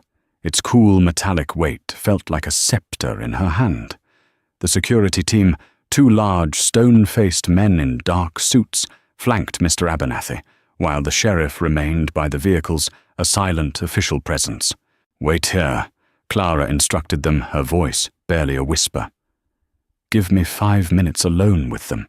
Then you can come in." Mr. Abernathy hesitated. Clara is that wise. She looked at him, and for the first time, he saw the full, unyielding force of Arthur Beaumont's will in her eyes. "He is the father of my child, William. I will grant him the courtesy of hearing his downfall directly from me. And I want to see her face when she realizes her sugar daddy's credit line has just been permanently closed."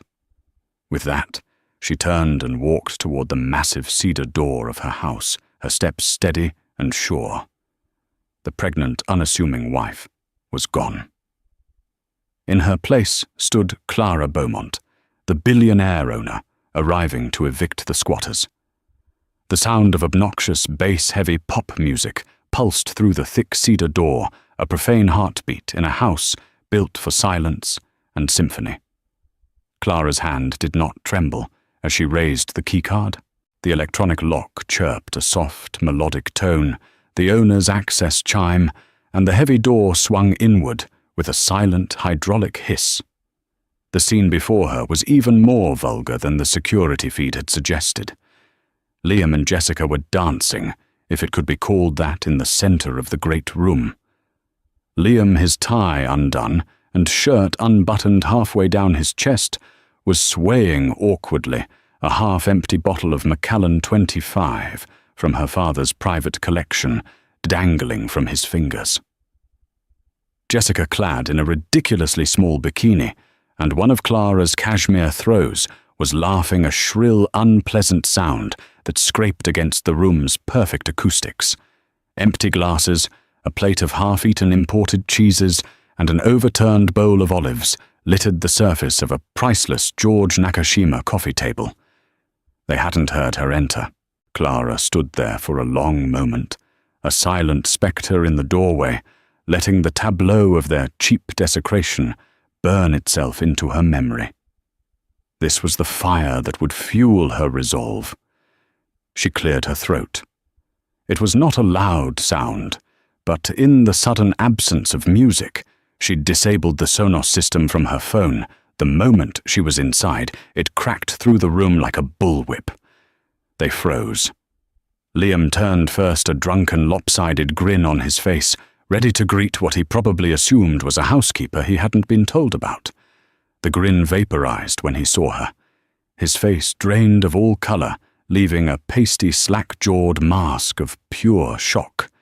He looked from Clara's stony face to her swollen belly, and his eyes widened in horror as if seeing them both for the first time. "Clara," he stammered, his voice a strangled whisper. The whiskey bottle slipped from his grasp and thudded onto the plush Tibetan rug, a dark stain spreading instantly. What are you doing here? How did you get here?" Jessica, meanwhile, was recovering from her initial surprise with belligerent arrogance. She pulled the cashmere throw tighter around her shoulders, glaring at Clara with open hostility. "Who the hell are you?" she demanded, looking to Liam. "Is this your crazy ex-wife or something?" Clara ignored her completely. Her eyes, cold as the mountain lake outside, were locked on Liam. "I should ask you the same question, Liam," she said, her voice dangerously calm. "What are you doing here? I believe you told me you were at a corporate leadership retreat." Liam scrambled for a lie, his mind visibly malfunctioning under the pressure.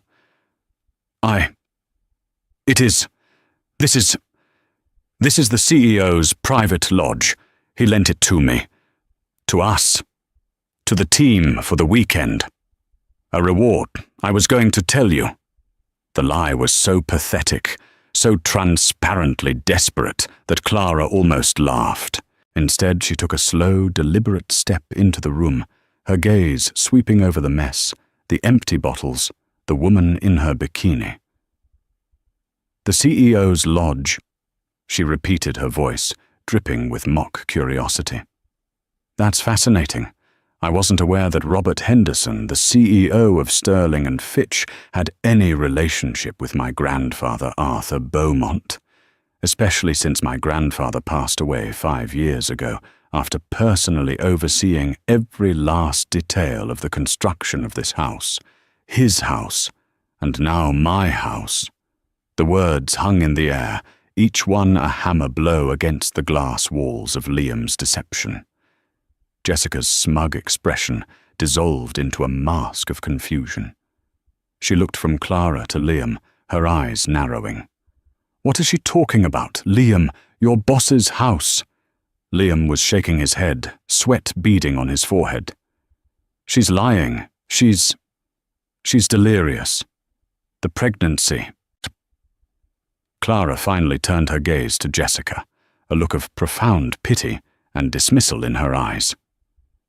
"He told you he was rich, didn't he?" she said, her voice soft but carrying an edge of steel. That this was his life, that he was some big-shot executive on the fast track to a partnership. Jessica stared, speechless. "Let me introduce myself properly," Clara continued, stepping further into the room. "My name is Clara Beaumont. Liam is my husband, and you are currently an uninvited guest in my home, drinking my liquor, and I believe wearing my throw." She gestured to the cashmere wrap. "I'd like it back." The full weight of the situation finally crashed down on Jessica. Her mouth opened and closed silently, her face a comical picture of dawning horror. She looked at Liam, who was now staring at Clara with a look of utter despair, the look of a man watching his entire world being consumed by a tidal wave. "Beaumont," Jessica whispered the name, finally registering. "Beaumont Holdings, Beaumont Tower, the Beaumont Foundation." It was a name synonymous with old money and immense power in Chicago. "No. No way." "I'm afraid so," Clara said coolly. At that precise moment, as if summoned by a stage director, the front door opened again. Mr. Abernathy stepped inside, followed by his 2 imposing security guards. Their presence filled the room instantly, transforming it from a party into a crime scene. "Liam Sterling," Mr. Abernathy said, his voice resonating with legal authority. "My name is William Abernathy. I am legal counsel for the Beaumont estate and for Mrs. Clara Beaumont Sterling. You are hereby given notice to vacate these premises immediately." Liam just stared, his mind completely broken. "William Abernathy," he mumbled, recognizing the name from the top of the city's most powerful lawyer rankings. "And you, Miss Vance." Mr. Abernathy continued, turning his icy gaze on Jessica. "You are trespassing. I would advise you to gather your belongings and leave before my client decides to press charges." Jessica, galvanized by fear, scrambled to collect her purse and phone from the couch. She didn't even look at Liam. Her dream of a wealthy benefactor had just exploded in the most humiliating way possible. She scurried past the security guards and out the door without a backward glance, the cashmere throw left in a heap on the floor. Now it was just Clara and Liam, with the silent, watchful presence of her team. The silence stretched thick with ruin. "Why?" Liam finally choked out, his voice cracking. "Why would you hide this from me, all this?" He gestured wildly at the room, at the view, at the impossible luxury surrounding them. "This was my dream, and you had it all along. You let me struggle. You let me feel like a failure." The sheer, unadulterated narcissism of his question was the final blow to whatever lingering affection Clara might have had. "Your dream," she said, her voice rising for the first time, laced with a fury that was cold and absolute. "Your dream was to have things. My dream was to have a partner, a husband who loved me, Clara, not a balance sheet. I didn't want a man who was only with me for what I could buy him. I wanted a man who would build a life with me, a real life. I gave you that chance. I gave you all of me." She took a step closer, her eyes blazing. "And you, what did you do? The moment you thought you had a taste of this life, you used it to betray me. You brought another woman into our lives, into my home, while I am carrying your son. You accuse me of letting you struggle, you pathetic, greedy little man. You have no idea what a real struggle is. But you're about to find out." She turned to Mr. Abernathy. "William, escort Mr. Sterling from the property. He is not to take anything with him but the clothes on his back. His access to our home in the city is to be revoked, and all joint accounts have been frozen effective immediately. He will be served with divorce papers by Monday morning." Liam's face crumpled. The arrogant confidence was gone, replaced by the raw primal terror of a man who has just lost everything. "Clara, no, please. I love you. It was a mistake. A stupid, meaningless mistake. Don't do this. Think about the baby." "Oh, I am," Clara said, her voice dropping back to an icy whisper as she placed a hand on her belly. "I am thinking of nothing but this baby. And I will not raise him in a house with a man like you. I will not have his father be a liar, a cheat, and a thief." She turned her back on him, a gesture of final and complete dismissal. "Get him out of my house." The security guards moved forward, each taking one of Liam's arms. He didn't resist. He was utterly broken. As they led him past her towards the door, his eyes filled with tears of self-pity pleaded with her. She did not look at him. She kept her gaze fixed on the magnificent view out the window, the serene, beautiful lake that was hers, the future that was hers. The last thing Liam saw of his wife was her regal, unyielding silhouette against the mountain vista he had so desperately coveted. Then the door closed, and he was left with nothing. The crisp mountain air felt like a slap in the face as the security guards deposited Liam Sterling on the gravel of the driveway. The heavy cedar door of the Eyrie clicked shut behind him with an air of finality, the sound of his entire world locking him out. He stood there for a moment, disoriented, the pop music from his tryst still a faint, mocking echo in his mind. The black SUVs started their engines, their headlights cutting through the encroaching twilight, and drove away without a backward glance, leaving him utterly alone in the wilderness. His first instinct was to call someone. He fumbled for his phone, his hands shaking so violently he almost dropped it. He tried to call Clara, to beg, to reason, to scream. The call wouldn't connect. "No service." He tried to send a text. Message failed to send. He remembered Mr. Abernathy's words about a communications jammer. They had thought of everything. They had isolated him in his own personal hell. Panic, cold and sharp, began to set in. The temperature was dropping rapidly as the sun dipped behind the mountain peaks. He was wearing a thin dress shirt and trousers completely inadequate for the cold. He had no wallet, no keys. His belongings, his phone charger, his expensive weekend bag, his very identity were inside that house, or perhaps in his car, a sleek Audi A7, parked somewhere down the long private road. He started walking, stumbling down the gravel path in his slick-soled dress shoes. Every shadow in the dense forest seemed to hold a threat. The silence of the mountains, which had seemed so aspirational just hours before, was now oppressive and menacing. It took him nearly an hour of frantic, near-running descent to reach the main access gate where he'd left his car. He slumped against the driver's side door, gasping for breath relief washing over him. He could drive back to the city, find a friend, figure this out. He pulled on the handle. Locked. He felt his pockets. The key fob wasn't there. It was in his jacket back in the house. A fresh wave of despair crashed over him. He was stranded. After another 30 minutes of desperate, useless searching, a car approached. It wasn't one of the black SUVs. It was a local taxi, its roof light a beacon in the darkness. It pulled up beside him. "You Mr. Sterling?" the driver asked a grizzled man with a sympathetic look. Yes, that's me, Liam said, hope surging. Did my wife send you? A Mr. Abernathy called. Said you needed a ride to the bus station in town, the driver said.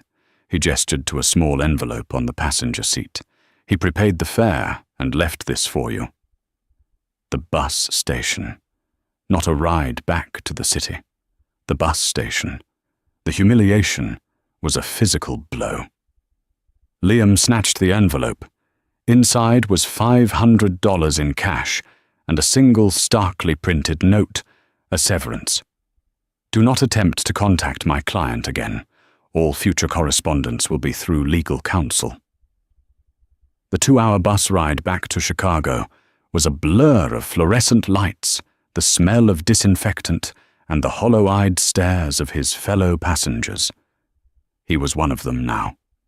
Liam Sterling, who dined at Michelin-starred restaurants and dreamed of Patek Philippe watches, was riding the midnight bus like a common vagrant. He arrived in the city in the early hours of the morning and took a taxi to the brownstone, his last $100 crumbling in his fist. He would wake Clara, he would get on his knees, he would promise her anything. He walked up the familiar steps and put his key in the lock. It didn't turn. He tried again. Nothing. He looked closely and saw the telltale scratches of a brand new deadbolt. The locks had already been changed. He banged on the door, his voice hoarse. Clara, it's me. Let me in. Please, let's just talk. No response. The house remained dark and silent. A light flicked on in the neighboring house, a curtain pulled back by a curious, annoyed face. Defeated, he slumped onto the steps, the full catastrophic reality of his situation settling in. The next 48 hours were a systematic dismantling of his life. When he went to an ATM on Monday morning, his debit card was declined. Account frozen, the screen read. He tried his credit cards. All declined. He called his office planning to beg for an advance, only to be patched through to human resources. Liam, the HR director's voice, was cold and formal. We received a call this morning from William Abernathy. In light of the serious allegations of misuse of company time and misrepresentation, coupled with a potential scandal involving the Beaumont family, the board has decided to terminate your employment, effective immediately. You can't do that, he sputtered. I'm a top performer. Your performance is no longer a factor. Security is on their way to escort you to your desk to collect your personal items. You have 10 minutes. He was marched through the office like a criminal, his former colleagues staring, whispering. David Chen, his closest friend at the firm, just shook his head with a look of pity and disgust. The life he had worked so hard to build, the persona he had so carefully crafted, had been erased in a weekend. That afternoon, a courier delivered a thick legal envelope to the cheap motel room he'd paid for with the last of Abernathy's cash. It contained the divorce papers. He read through them in a daze. The terms were brutal and swift. Clara was citing infidelity and fraud. The prenuptial agreement, which he had thought was his safety net, had a stringent infidelity clause that rendered it null and void. He was entitled to nothing. Not the house, not the car, not a single dollar from any account bearing the Beaumont name.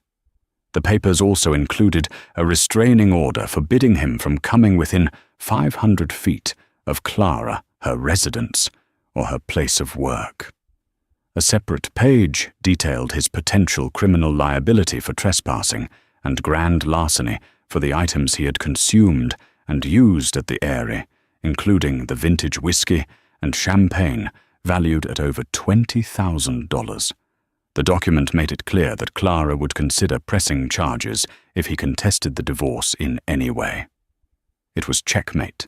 He tried to call Jessica, a desperate last-ditch attempt for some sort of alliance or comfort.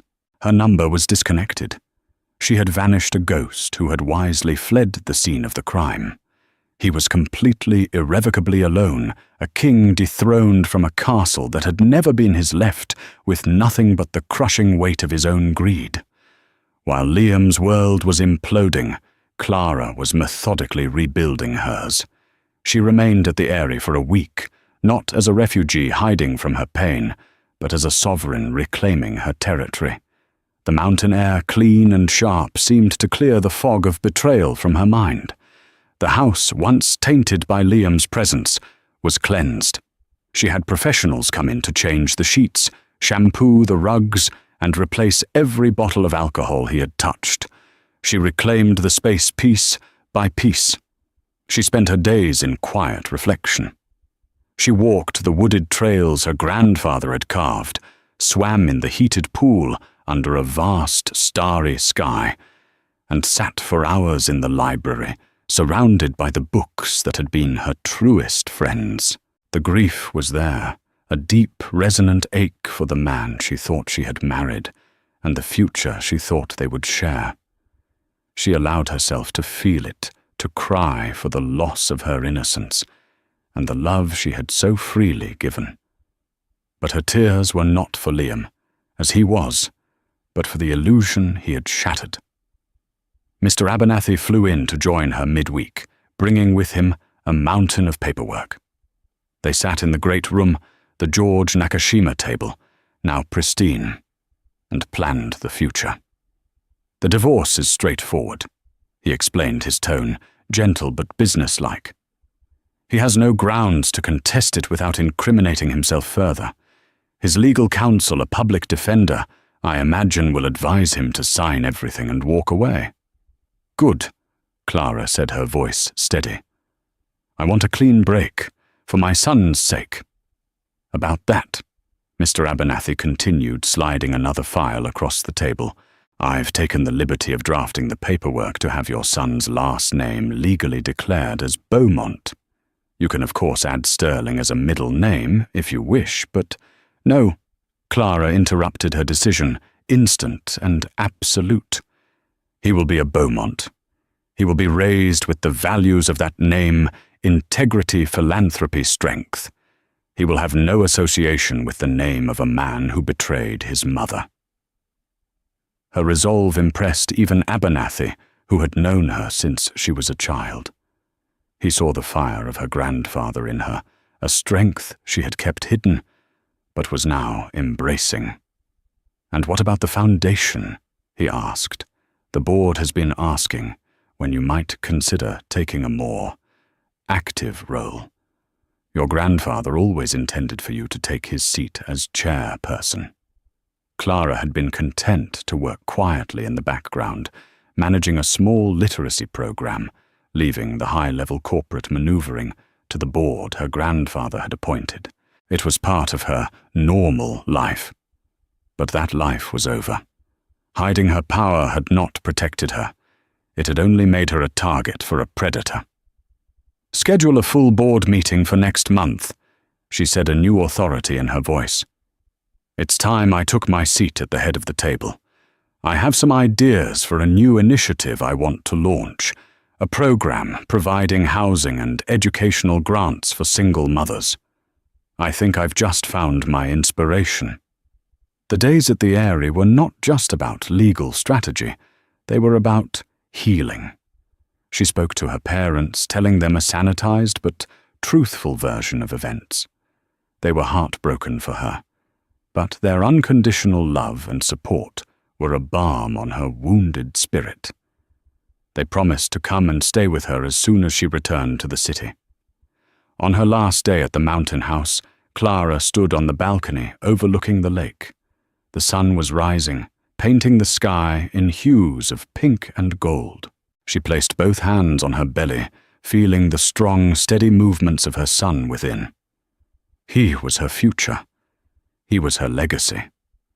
Liam had been a chapter in her life, a painful lesson in judgment. But he would not be her story. Her story was just beginning. She was not just the heartbroken wife anymore. She was Clara Beaumont, the chairperson of the Beaumont Foundation, a mother-to-be, and the master of her own vast fortune and destiny. She had retreated to the mountains as a victim of deceit, but she would descend as a queen, returning to her throne. 6 months later, the city of Chicago buzzed with news of the Beaumont Foundation's latest and most ambitious project, the Phoenix Initiative. The program, personally spearheaded by the Foundation's new and surprisingly dynamic chairperson, Clara Beaumont, was dedicated to empowering single mothers by providing them with secure housing, childcare, and scholarships for higher education and vocational training. Clara, now in the final weeks of her pregnancy, was a force of nature. She was on the cover of Forbes magazine, not as an heiress, but as a visionary philanthropist changing lives. The media portrayed her as a symbol of grace and strength, a woman using her immense resources to lift others up. No one knew the deeply personal furnace in which that strength had been forged. She had moved out of the brownstone, leaving its painful memories behind. Her new home was a magnificent penthouse apartment atop Beaumont Tower, a place of light and sweeping city views. Mr. Abernathy had managed the sale of the old house, and every trace of Liam Sterling had been scrubbed from her life. The divorce had been finalized quietly and swiftly. Liam had signed the papers without a fight, disappearing into obscurity. One crisp autumn afternoon, Liam Sterling stood on a bustling street corner, a flimsy reflective vest over his tattered coat. His job was directing traffic around a construction site, a soul-crushing minimum-wage existence. His once handsome face was gaunt, his eyes hollowed out by months of sleeping in shelters and cheap motels. His designer suits were long gone sold for food. His charm had curdled into a bitter resentment that radiated from him like a foul odor. He looked up and his heart stopped. On the massive digital billboard across the street, a news report was playing. It was her, Clara. She was standing at a podium, radiant and powerful, announcing a record-breaking fundraising haul for the Phoenix Initiative. She looked more beautiful than he had ever seen her, her pregnancy only adding to her aura of serene confidence. The camera zoomed in on her face as she smiled, a genuine, luminous smile he realized he hadn't seen in years. A co-worker nudged him. "Hey, Sterling, stop gawking and spin the sign you're holding up traffic." Liam turned away from the billboard. The image of his ex-wife's triumph burned into his retinas. He was invisible to her, a ghost from a past she had decisively conquered. He had craved a view from the top, and in a way he had gotten it. He was at the very bottom, looking up at the woman he had thrown away, watching her soar in a stratosphere he could never hope to reach. Miles above him, in her penthouse apartment, Clara stood in a newly finished nursery. The room was painted in soft shades of cream and blue, with a mural of a gentle mountain landscape on one wall, a subtle homage to the eyrie where her new life had begun. The beautiful oak crib from Restoration Hardware she had once dreamed of was assembled in the corner, waiting. She looked out the vast window at the city sprawling below her, a kingdom of glass and steel. She felt a gentle kick from within, and smiled, placing a hand on her belly. She was no longer afraid of her wealth or her power. She had learned that they were not a liability to be hidden, but a tool to be wielded, a legacy to be honored. She had wanted a man to build a life with, but she had discovered she was more than capable of building an empire on her own. Her son would be born into love, strength, and integrity. He would be born a Beaumont. And as the city lights began to twinkle to life, Clara knew with absolute certainty that this was not an ending. This was the dawn. That was the story of Clara Beaumont, a woman who had her world turned upside down by the ultimate betrayal, only to find the unshakable strength that was inside her all along. It's a powerful reminder that sometimes the most devastating moments in our lives are the ones that force us to become the person we were always meant to be. Liam Sterling's greed led him to a gilded cage, but he failed to realize that Clara held the only key. What would you have done in Clara's position? Would you have sought revenge, or would you have focused on building a new, better future? We'd love to hear your thoughts in the comments below. If this story of deception, empowerment, and ultimate justice resonated with you, please give this video a like and share it with someone who loves a story of a true queen taking back her throne. And don't forget to subscribe to our channel and hit the notification bell so you won't miss our next real-life drama.